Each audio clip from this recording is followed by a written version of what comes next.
Hello everyone, welcome back to the channel. We're about to react to 3 Walking Home Alone at Night Horror Stories Animated. Yes, I love them animated horror stories. Y'all ready for this? Let's get it.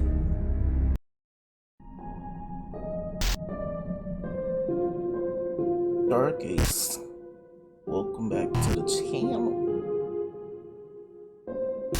Dark Ace don't copyright, so I react. Some of these animators, they do copyright. Let's read. I was walking home from the mall on Valentine's Day, feeling pretty good about my day of shopping and indulging in some much-needed me time. The sun was starting to set and the sky was a beautiful shade of pink and orange, so I decided to take the long way home to enjoy the peacefulness of the quiet streets and the beauty of the sky above me. I was 25 and excited to be starting a new job at the coffee shop next to my apartment. I had finally moved out of my parents' house and was beginning to feel like my life was going in the direction I wanted it to. I was listening to music through my earbuds, but had this nerve-wracking feeling that something was just off. It's like I could feel someone watching me. Almost like an invisible set of eyes were just locked directly to my every move. Yeah, that's every female. My heart began to race and my breathing themselves. became shallow as I quickened my pace, and I was desperate just to get home. I looked over my shoulder and, of course, there he was. My ex. Bruh. The one who couldn't get over me and just wouldn't leave me alone. Nice shirt. After we broke up almost a year before this, he did everything he could to convince me to take him back. At first, it was normal stuff like having flowers sent to my home or mailing me sweet letters in the mail. It was romantic and nice and kind of innocent even, but I didn't want to get back together with him, so I never responded to any of it.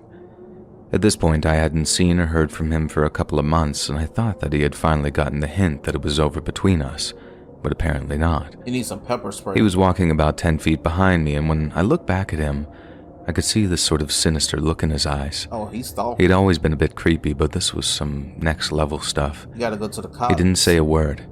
He just sort of smiled this horribly disturbing smile. I tried to ignore him and keep walking, but he started following me more closely, getting closer and closer with each step. I turned a corner, hoping to lose him, but he was still there. And every step that I took, he took the same one, only 5 feet behind me. I started to feel my panic set in. I'd always felt safe walking home alone, but now I felt like I was being hunted or stalked like someone's prey. I pulled out my phone, calling a friend, but she didn't answer. I tried calling my roommate, but still no answer. I was completely alone with no one to help me. I had called the police on him many times before, and the last time they just straight up told me not to call again about him unless it was a life or death situation. And I really didn't want to hear about that again. Holy crap. So I started to run, hoping to get to my apartment building before he caught up with me. I could hear him getting closer and closer with every step, and so close that I could even hear his heavy breathing. I was gasping for air and my heart was pounding in my chest, but I knew that I had to keep running. I finally made it to my building and ran inside, but he caught the door and followed me in. I could hear his footsteps echoing down the hall as I ran to my apartment and locked the door behind me once I was safely inside. I was okay.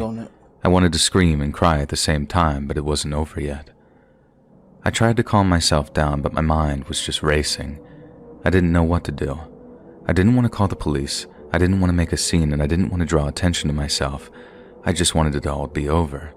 I wanted my ex to be one of those guys that just moves on when a relationship ends. Oh, he ain't moving on. My roommate found me curled up in a ball in front of the door and asked me what happened. Through tears and hyperventilation, I told her everything. She was horrified and told me that she didn't care what they said the last time that I had called and that she was calling the police. Exactly. Because being chased home by your psycho stalker ex is in fact life or death. Just as she got a hold of the dispatcher, we heard a noise outside the door. I froze, my heart racing. My roommate and I stared at each other with wide eyes, waiting, listening for any noise coming from outside my door. Was he trying to get inside? I grabbed a knife from the kitchen just in case. The noise stopped and I started to relax a little. My roommate was explaining everything to the dispatcher when suddenly it started again. This time it was louder. It was a loud banging noise, but the banging wasn't coming from the door. It was almost like he was stomping around outside the door, having a tantrum that he wasn't able to get inside. I'd never experienced that side of him, and I never knew that he was capable of doing something like this.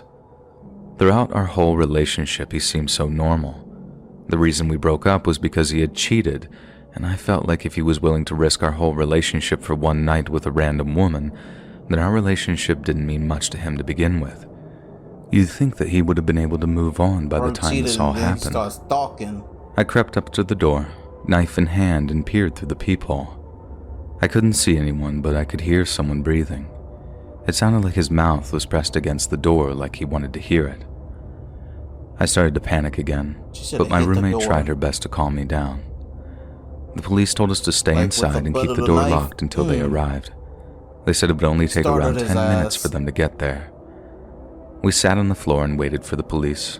All the while, I could hear him still breathing on the other side of the door, and I knew that all he wanted was to get inside and do God knows what to me. Finally, the police got there, and they arrested my ex. He didn't put up a fight and went with them willingly. They took him away, and I was finally able to sort of breathe a sigh of relief, but unfortunately, the sort of fear and panic would stay with me for quite a long time. No matter how much I wanted to or how convenient it would be, I could never get myself to walk home alone again. I never forgot the feeling of being followed and hunted by someone who had supposedly loved me before. I was lucky to make it out alive, but the thought of what could have happened is something I still think about almost every day. I never thought that someone I once loved could turn into a monster. It's important to always trust your instincts. I learned that the hard way, and I hope that my story can serve as a warning to others. It serves as a reminder that sometimes love can just turn into an obsession, and that obsession can turn into something much more dangerous. Yeah, you gotta watch out here in these relationships. Not everybody is as they seem. I was so excited to start a new life in the city. My girlfriend and I had just moved into a small apartment, and I was eager to explore a place that I'd never been before. I had gone to the grocery store to pick up a few things, and as I was walking home, I was texting my girlfriend about all the cool things I came across on the walk and all the fun stuff that there was for us to do together around the city. I was so preoccupied with my phone that I didn't even realize that I'd gotten turned around. I don't know how I was stupid enough to not look where I was going, but I was just really excited to tell her about my day and everything I saw. After a while, I finally looked up and realized that I had no idea where I was. The streets were empty and the buildings appeared to look abandoned with their doors and windows boarded up. Just do it to yourself. It kind of looked like something out of an apocalyptic video game, The Last of Us. Back the opposite way? I was starting to feel uneasy and honestly a little scared. No? This looked like nothing of the area that I was just walking in not too long ago. I looked at my phone's map and started making my way back in the right direction. I was around 4 miles from home still, and it was getting dark. As I was walking, I saw an old car with a taxi sign on top. It was starting to rain and the darkness was engulfing the streets around me, but I still hesitated for a second before getting in. It didn't look like an official taxi, and I'd seen way too many true crime shows to trust it, but I just wanted to get home, and the thought of being lost in this unfamiliar place was freaking me out way more than getting in the car. I knocked on the window and the driver rolled it down just a little crack, and it was enough for me to ask if he was able to take me where I needed to go. He didn't speak, just nodded a yes in my direction. He unlocked the doors and I got in and told him to drop me off at the gas station near my apartment building, and I gave him the address. The driver started the engine and we were off. I still had my Maps app open and glanced at it every so often to make sure that we were going in the right direction. Only the further we drove, I noticed that we had started going in the opposite direction of my apartment. I started to get nervous and asked the driver if he could take me home or even just let me out so I could find another ride, but he didn't say a word, and instead just kept driving.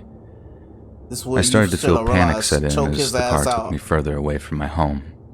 I demanded that the driver let me out, and he just sort of chuckled to himself. I tried to open the door, but it was locked and didn't have a button to unlock it. It was one of those locks where when the car is locked, it retracts into the door and you can't pull it up to unlock it. And I was trapped. No, he wasn't. I started to feel a cold sweat on my skin as the fear that I was feeling began to fill every inch of my body. You got hands and feet. The driver drove for what felt like forever, taking me deeper into the outskirts of the city down its darkest, deserted streets. In reality, we probably only drove for around 30 minutes, but the panic and fear that I was feeling in that car made every second feel like hours. Oh, you got a phone. The rain was coming down harder and harder, and I could feel the driver's eyes on me through the rearview mirror. He was watching me closely, and it was making me even more afraid. I was trapped in that taxi with a stranger who seemed to have no intention of letting me go. The fear and desperation was overwhelming, and no matter how hard I tried, I couldn't think of a way out. Eventually, the taxi pulled off to the side of the road, and the driver turned to look at me. He was wearing a black hoodie, and I almost wanted to laugh for a second and remembered where I was and decided that that wouldn't be the best idea. I could see a sort of creepy smirk on his face as he spoke to me in a harsh voice. "Welcome to your final destination," he said, and I felt a chill run down my spine. I didn't know what to do.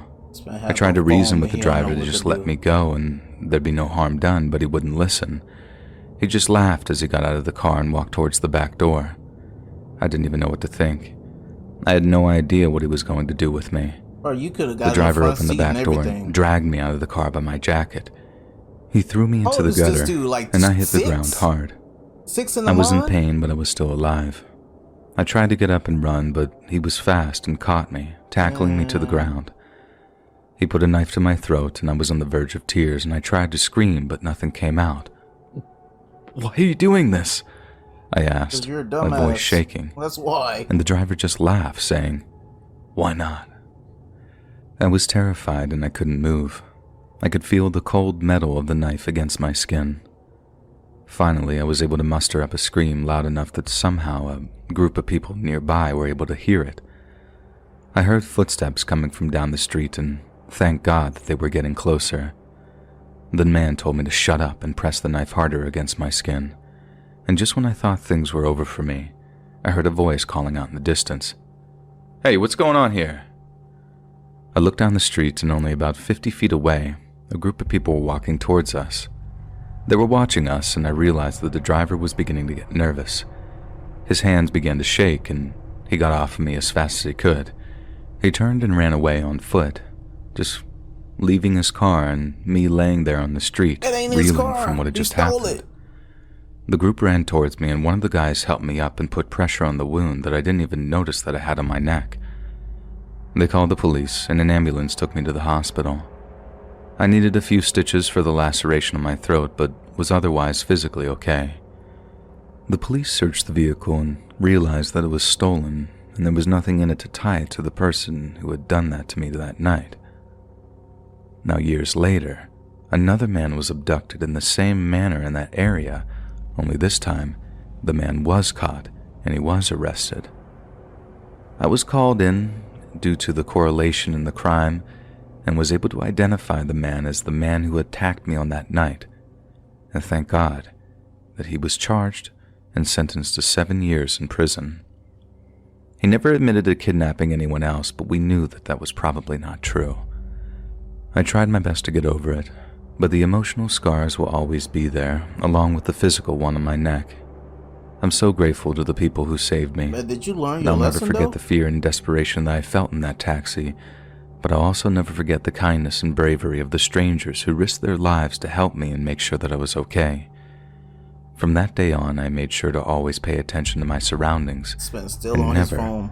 let my guard down again. This man never called the cops. Ah, man, that's funny, bro. I lived in Venice, California, and I was walking home from a friend's house late at night. I lived just a few blocks away, but I always felt nervous walking home alone at night.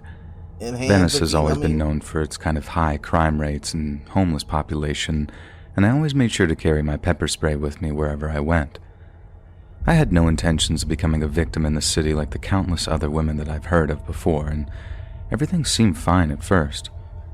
The walk was short, and every now and then I'd pass another person and smile at them. It was late and I was nervous, but I tried my absolute best not to show it. I didn't want to seem vulnerable in any way, shape, or form. I was wearing an old backpack that I'd used in high school instead of carrying my purse to try to deter thieves, and I made sure to put on clothes that didn't show much of my body.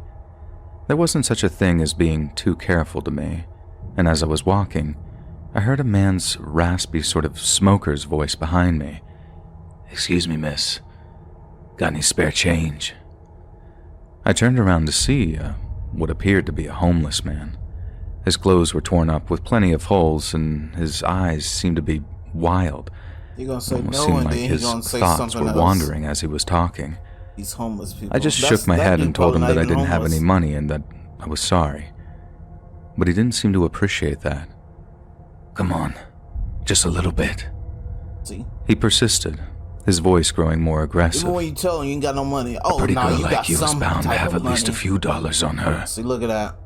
You always gotta try I to hated justify, talking to strangers, let alone a person who Hey, was motherfucker, I ain't apparently trying to as have no money. You see unpredictable as what this you guy seemed to cause? be. I didn't want to See deal how with I the look? I'm a situation any female. longer If and I have decided money, ignoring all his the statement dudes would gonna be try the to best come talk to option. me. I didn't want to upset him any further or make things harder on myself by rejecting his request for money again, so I just whispered a quick, "I'm sorry," and started to walk faster away from him, trying to put as much distance between us as I possibly could. The man followed, throwing That's what they insults do. here and there, and They follow eventually you. resorting to making threats.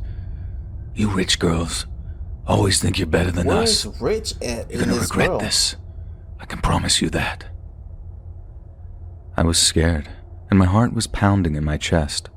I quickened my pace even more to the point where I was basically running away from the guy, but he was still following me and surprisingly keeping up with me pretty well. I started to hear him getting closer, and I was terrified that he was going to attack me or hurt me.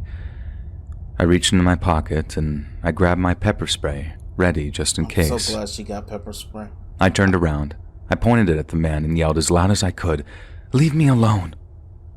I tried to sound brave, but it just came out as some little squeal. Bitch, just spray The him. homeless man just laughed in a way that gave my whole body chills. No, just spray him. He took a step closer, and I aimed the pepper spray directly at his face.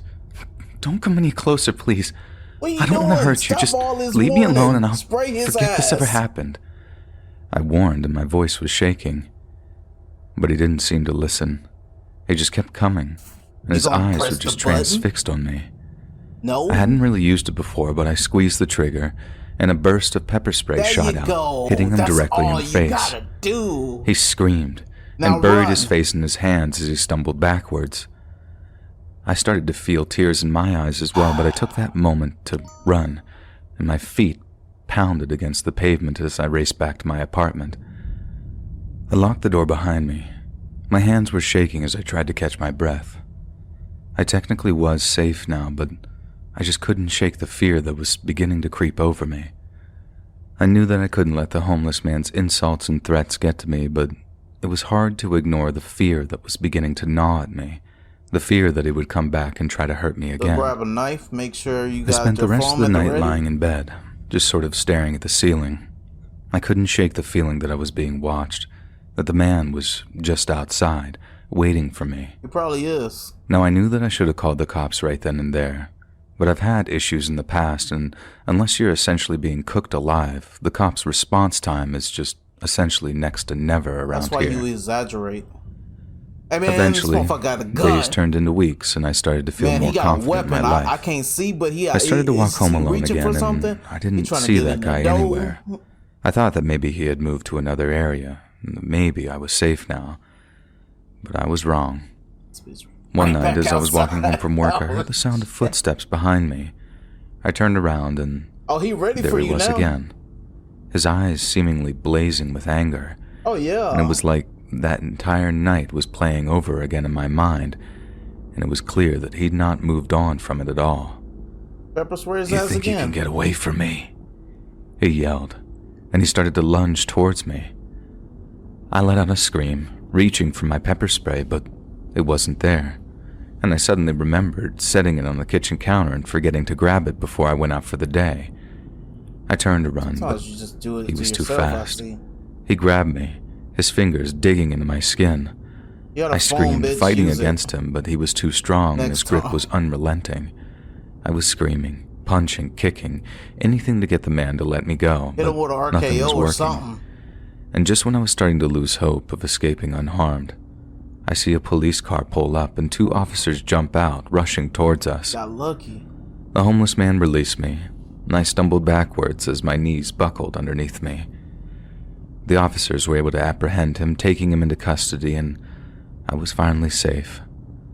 I sobbed as the officer told me that I would have to make a formal statement, and after that night, I never walked home alone again. I was too traumatized by what had happened. I never forgot that fear, and it stayed with me. A sort of constant reminder of what could happen when you aren't cautious enough of your surroundings or really the area that you're living in.